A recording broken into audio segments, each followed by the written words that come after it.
Assalamualaikum warahmatullahi wabarakatuh. Hari ini kita akan mempelajari tentang keanekaragaman hayati. Keanekaragaman hayati merupakan suatu keberagaman makhluk hidup yang didasarkan pada ciri-ciri yang dapat diketahuinya melalui suatu observasi atau pengamatan. Nah, untuk keanekaragaman hayati itu dibedakan menjadi 3. Yang pertama ada keanekaragaman hayati tingkat gen, yang kedua tingkat individu atau spesies, dan yang ketiga tingkat ekosistem. Keanekaragaman hayati tingkat gen merupakan variasi atau perbedaan gen yang terjadi dalam suatu jenis makhluk hidup. Misalnya saja adanya perbedaan warna kulit pada manusia. Ada yang sawo matang, ada yang putih, dan ada yang kuning. Nah, itu disebabkan karena adanya keanekaragaman hayati tingkat genetik. Contoh lain bisa kita lihat adanya berbagai macam mangga, kemudian berbagai macam bunga bougainville dengan berbagai warna. Yang kedua ada keanekaragaman tingkat individu, merupakan perbedaan yang dapat ditemukan pada komunitas atau kelompok berbagai spesies yang hidup di suatu tempat. Contohnya di halaman sekolah terdapat pohon mangga, sarikaya, mahoni, dan sebagainya. Kemudian jenis tumbuhan yang memiliki ciri fisik hampir sama tapi berbeda spesies seperti kelapa, pinang, aren, dan sawit. Nah, contoh lain bisa dilihat dari keluarga kucing, kemudian ada berbagai jenis kacang. Yang ketiga ada keanekaragaman tingkat ekosistem.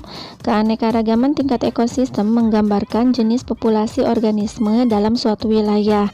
Adanya keanekaragaman tingkat ekosistem ditunjukkan dengan adanya perbedaan faktor abiotik serta komposisi jenis populasi organismenya.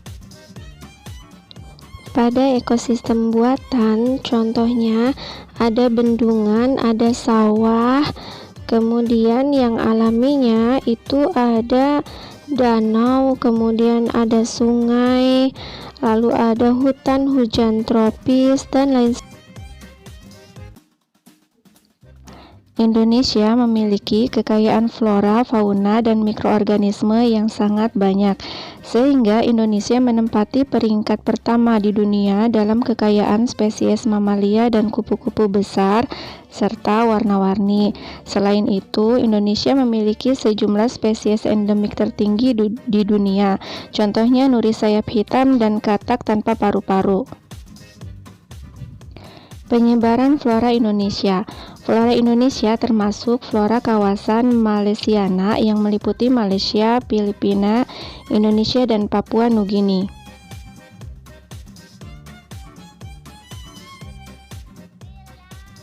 Nah, lalu penyebaran faunanya dipengaruhi oleh aspek geografi dan peristiwa geologi benua Asia dan Australia.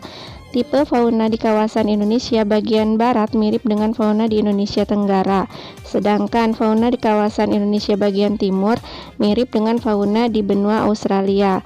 Kawasan Indonesia bagian barat meliputi Sumatera, Jawa, Kalimantan, dan Bali. Kemudian ada kawasan peralihan meliputi Sulawesi, Maluku, Sumbawa, Sumba, Lombok, dan Timor. Nah, kemudian yang terakhir ada kawasan Indonesia bagian timur meliputi Papua dan pulau-pulau kecil di sekitarnya. Contoh hewannya ada kanguru pohon, walabi kecil, burung kasuari, gelambir ganda, dan lain-lain.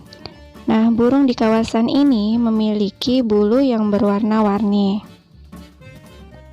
Selanjutnya, manfaat keanekaragaman hayati merupakan sumber pangan, sumber obat-obatan, sumber kosmetik, sumber sandang, sumber papan, lalu sebagai aspek budaya, dan sebagai sumber plasma nutfah.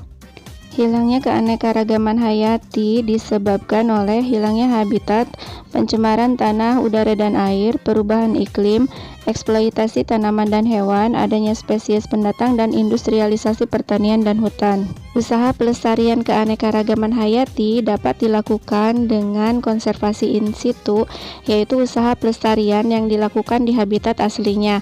Contohnya dengan mendirikan cagar alam, taman nasional, dan suaka marga satwa. Kemudian ada konservasi ex situ, yaitu usaha pelestarian yang dilakukan di luar habitat asli. Contohnya taman safari, kebun raya, kebun koleksi, dan lain-lain. Demikian pertemuan kita hari ini. Wassalamualaikum warahmatullahi wabarakatuh.